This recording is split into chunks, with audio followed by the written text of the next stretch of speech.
শুভ সকাল বন্ধুরা। এখন বাজে সকাল 10টা আর এখন আমার ঠাকুর দেওয়া কমপ্লিট হয়ে গেছে। আর দেখতেই পাচ্ছ আমাদের ঘরে আমার মা লক্ষ্মীর রূপটা। আমাদের ঘরে কি কি ঠাকুর আছে আমার ঠাকুর ঘরে সবই তোমাকে আজকে দেখাবো।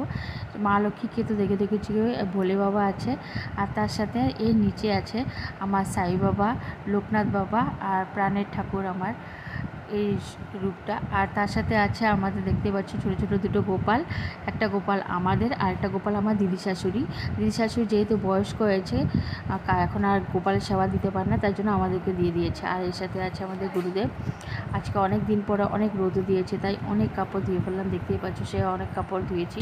আর কিছু কিছু কাপড় শুকিয়ে গেছে, এগুলো সব নিয়ে এসেছি। এখন এগুলো সব গুছিয়ে জায়গা মতো রেখে ঘরটাকে একটু ক্লিন করে নিচ্ছি। দেখতেই পাচ্ছ অনেক কাপড় ছিল আজকে। আর এতদিন যেহেতু বৃষ্টি ওয়েদার ছিল, আজকে 2 দিন থেকে একটু ভালোভাবে রোদও দিয়েছে, তার জন্য কাপড়গুলো ধুয়ে নিলাম।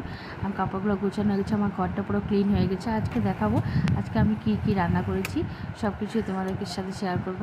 আর যদি আমার ভিডিওগুলো ভালো লাগে প্লিজ লাইক কমেন্ট শেয়ার করো, আমার পাশে দেখো। বাই বাই বন্ধুরা।